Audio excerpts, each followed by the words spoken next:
Friends, welcome to our channel. तो आज की इस वीडियो में आप लोगों के लिए मैं बहुत ही महत्वपूर्ण जानकारी लेकर आया हूं। जो बच्चे कक्षा 8वीं में पढ़ते हैं उनके लिए यह जानकारी बहुत ही महत्वपूर्ण है। तो उन सभी बच्चों के पास शेयर करें जो कक्षा 8वीं में पढ़ते हैं। ठीक है। तो राष्ट्रीय साधन सह प्रवीण छात्रवृत्ति परीक्षा 2022-23 के लिए नोटिफिकेशन जारी कर दिया गया है।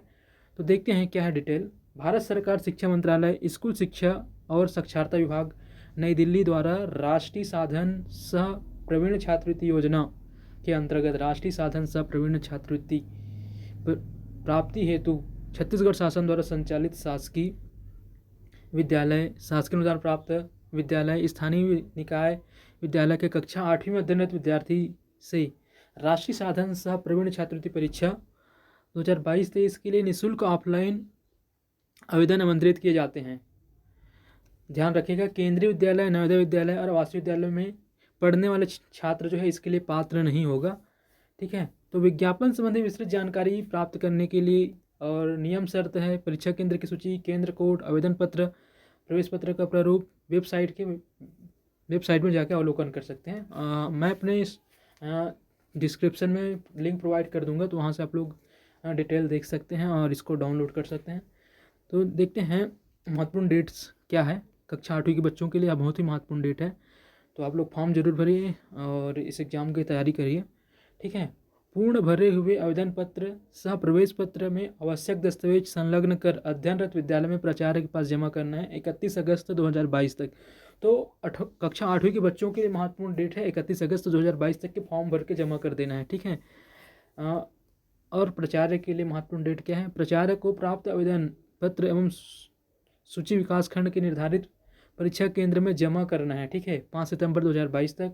और परीक्षा केंद्र अध्यक्ष द्वारा रोल नंबर आवंटित नॉमिनल रोल एवं CRT छत्तीसगढ़ रायपुर में जमा करना है 9 सितंबर 2022 तक। ठीक है।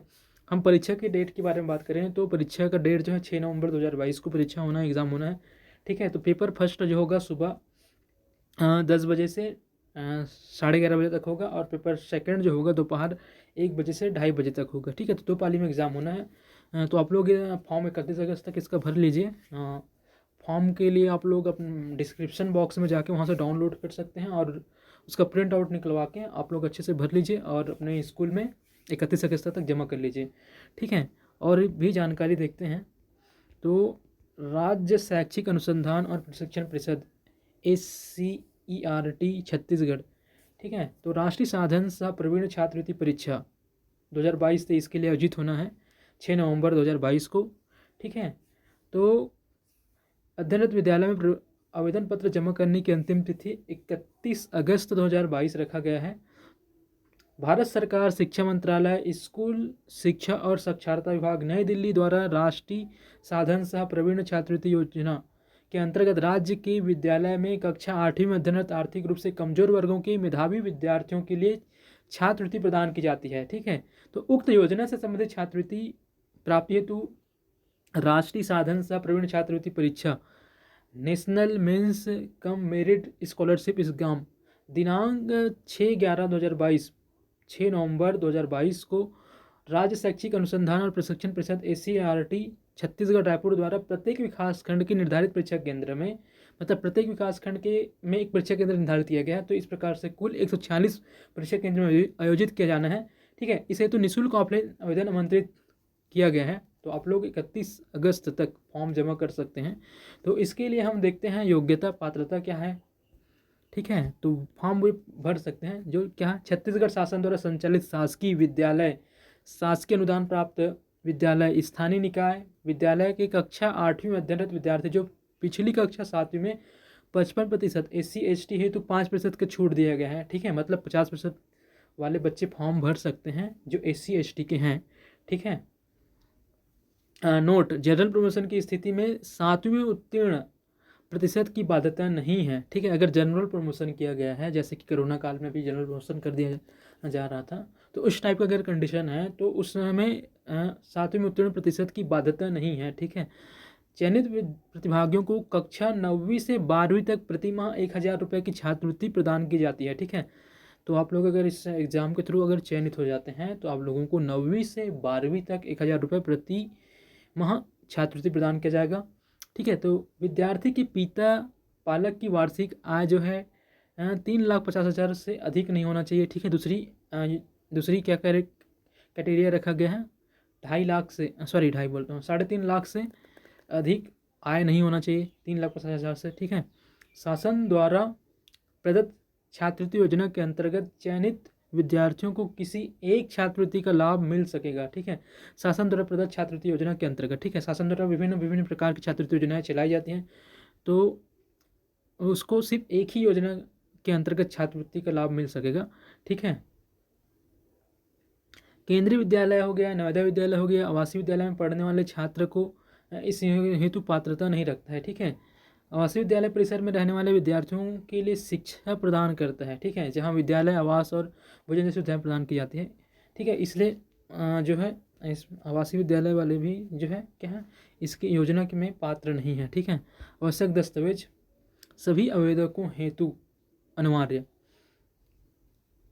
आवश्यक दस्तावेज क्या क्या लगेगा, क्या क्या डॉक्यूमेंट लगेंगे भाई, तो कक्षा 7वीं उत्तीर्ण अंकसूची, जनरल प्रमोशन की स्थिति में अंकसूची की बाध्यता नहीं है। ठीक है, और दूसरा क्या लगेगा, विद्यार्थी के पिता पालक की सभी स्रोतों से सत्र 2021-22 का सक्षम अधिकारी द्वारा जारी वार्षिक आय प्रमाण पत्र, सक्षम अधिकारी कलेक्टर हो गया, अनुभागीय अधिकारी, तहसीलदार, नायब तहसीलदार आदि द्वारा जारी आय प्रमाण पत्र लगेगा। ठीक है, सक्षम अधिकारी द्वारा जारी विद्यार्थी का जाति प्रमाण पत्र भी लगेगा। ठीक है, और तीसरा क्या लगेगा, विद्यार्थी के पिता पालक शासकीय या अर्धशासकीय कर्मचारी हो तो उनके विभागीय सक्षम अधिकारी द्वारा जारी सत्र 2021-22 का वार्षिक आय प्रमाण पत्र चाहिए। ठीक है, अगर आपके पिता जो पालक जो है शासकीय अर्धशासकीय कर्मचारी है तो ठीक है, उनके विभागीय सक्षम अधिकारी द्वारा जारी सत्र 21-22, ठीक है, 2021-22 का वार्षिक आय प्रमाण पत्र चाहिए।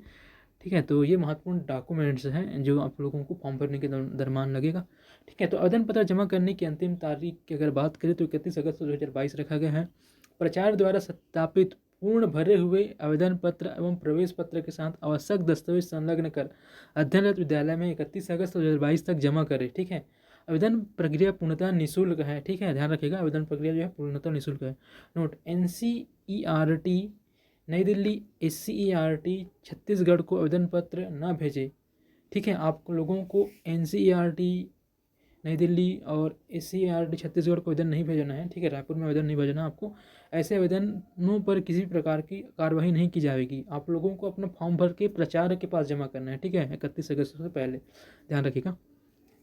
5 सितंबर 2022 विद्यालय को प्राप्त प्राचार्य द्वारा प्रमाणित अटेस्टेड पूर्ण भरे हुए आवेदन पत्र सह दस्तावेज एवं सूची को अपने विकास खंड के निर्धारित परीक्षा केंद्र में 5 सितंबर 2022 तक जमा करें। ठीक है, नोट, अपूर्ण एवं सक्षम अधिकारी द्वारा जारी दस्तावेज रहित आवेदनों को निरस्त करें, परीक्षा केंद्र में जमा न करें। ठीक है, ये प्राचार्य के लिए इंस्ट्रक्शन है। 9 सितंबर 2022 केंद्र अध्यक्ष द्वारा आवेदनों में केंद्र कोड, केंद्र सूची से एवं सरल क्रमांक यथा 001, 002 युक्त नॉमिनल रोल संलग्न प्रपत्र के अनुसार एवं CD राज्य शैक्षिक अनुसंधान और प्रशिक्षण परिषद SCERT छत्तीसगढ़ रायपुर में दिनांक 9 अगस्त 2022 तक अनिवार्यता जमा करें। विलंब की स्थिति में परीक्षा से वंचित रहे ये विद्यार्थियों के लिए केंद्र अध्यक्ष स्वयं जिम्मेदार होंगे। अपूर्ण आवेदनों, विद्यालय के प्राचार्य द्वारा आवेदन सत्यापित नहीं, सक्षम अधिकारी द्वारा जारी आवश्यक दस्तावेज संलग्न नहीं आदि को निरस्त करते हुए नॉमिनल रोल में सम्मिलित न करें।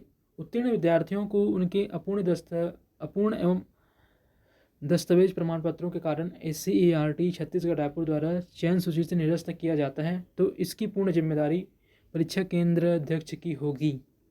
ठीक है, तो परीक्षा का जो माध्यम होगा हिंदी होगा और अंग्रेजी भी होगा। ठीक है, तो आप लोग अपने हिसाब से अपना मीडियम सेलेक्ट कर सकते हैं।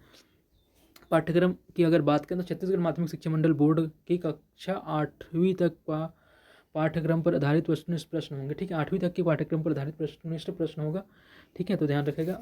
तो इसमें पेपर फर्स्ट में और पेपर सेकेंड में क्या क्या कुछ पूछे जाएंगे देखते हैं। फर्स्ट पेपर होगा आपका बौद्धिक योग्यता परीक्षण। ठीक है, MET मैथ। ठीक है, प्रत्येक वस्तुनिष्ठ प्रश्न पर 1 अंक निर्धारित है। कुल 90 प्रश्न होंगे। और पेपर सेकेंड शैक्षिक योग्यता परीक्षण SAT। ठीक है, प्रत्येक वस्तुनिष्ठ प्रश्न पर 1 अंक निर्धारित है यहाँ पे भी, और कुल 90 प्रश्न यहाँ पे भी पूछे जाएंगे। ठीक है, तो प्रश्न पत्र फर्स्ट जो है बौद्धिक योग्यता परीक्षण, कुल प्रश्न इसमें 90 प्रश्न होगा और कुल अंक जो होगा 90 अंक का होगा। ये 10 बजे से आपका 11:30 बजे तक इसके लिए टाइमिंग मिलेगा। और उसके बाद दूसरे प्रश्न पत्र की एक बार बात करें तो 1 बजे होगा, दोपहर 1 बजे से 2:30 बजे तक शैक्षिक योग्यता परीक्षण पेपर का नाम है। इसके अंतर्गत आपको गणित से 20 क्वेश्चन मिलेगा 20 अंक का, और विज्ञान, भौतिक शास्त्र, रसायन शास्त्र और जीव विज्ञान से टोटल 35 क्वेश्चन मिलेगा जो 35 अंक का होगा। और सामाजिक विज्ञान, इतिहास, भूगोल, नागरिक शास्त्र एवं अर्थशास्त्र से 35 क्वेश्चन मिलेगा सामाजिक विज्ञान से। ठीक है, इसका जो कुल अंक होगा 35 अंक का होगा। ठीक है, इतिहास, भूगोल, नागरिक शास्त्र, अर्थशास्त्र से क्वेश्चन पूछेगा सामाजिक विज्ञान के अंतर्गत। ठीक है, अगर हम बात करें ऋणात्मक अंकन की, नेगेटिव मार्किंग की, तो ऋणात्मक अंकन नहीं है। ठीक है, ऋणात्मक अंकन इसके लिए अच्छी बात है। पुनर्मूल्यांकन का कोई प्रावधान नहीं है। ठीक है, और परीक्षा परिणाम की अगर बात करें तो परीक्षा परिणाम जो है वेबसाइट पर, ठीक है, SCERT की वेबसाइट पर देखे जा सकेंगे। तो आप लोग जब भी इसका रिजल्ट आएगा तो हम हमारे चैनल के माध्यम से भी आप लोग जानकारी प्राप्त कर सकते हैं। तो आप लोग हमारे चैनल को सब्सक्राइब जरूर करें। ठीक है, परीक्षा केंद्रों की सूची एवं केंद्र कोड, तो यहाँ पे आप लोगों को विभिन्न परीक्षा केंद्र बनाया गया है विकास खंडों पर, उसके जो परीक्षा केंद्र का नाम दिया हुआ है और केंद्र का कोड भी दिया हुआ है। ठीक है, तो ये जानकारी आप लोग यहाँ से देख सकते हैं। तो आप लोग इस जानकारी को देख सकते हैं, और इसमें मतलब फॉर्म में ऑप्शन भर में आएगा तो भर सकते हैं यहाँ से आप लोग देख के। ठीक है, चलिए तो हम आगे बढ़ते हैं। मैं आप लोगों को आवेदन पत्र का प्रारूप दिखा देता हूँ। ये है आप लोगों का आवेदन पत्र का प्रारूप, इसी को आप लोगों को भरना है और 31 अगस्त तक आप लोगों को जमा करना है। यहाँ पे आप लोगों को फ़ोटो लगाना है। फ़ोटो लगाने का जो स्थान दिया है, परीक्षार्थी के पासपोर्ट आकार का फ़ोटो प्राचार्य द्वारा भी प्रमाणित होगा वो। ठीक है, तो आप लोगों को इस फॉर्म को भर के जमा करना है। विद्यार्थी का नाम दिया है, पिता का नाम दिया है, माता का नाम दिया है। ठीक है, हिंदी में, इसमें हिंदी में लिखना है और इस पर आपको इंग्लिश में लिखना है, अंग्रेजी में। ठीक है, तो ये सब फॉर्म है, तो आप लोग को ये फॉर्म मिल जाएगा। ठीक है, ये आपका प्रवेश पत्र, एडमिट कार्ड इसी में आएगा आपका, तो इसी एडमिट कार्ड आएगा आप लोग को एग्ज़ाम देने जाने के लिए। ठीक है, तो धन्यवाद वीडियो को अंत तक देखने के लिए, और अपने सभी दोस्तों तक भी शेयर करें ताकि वे भी इस फॉर्म को भर सकें और इस एग्ज़ाम में पार्टिसिपेट कर सकें।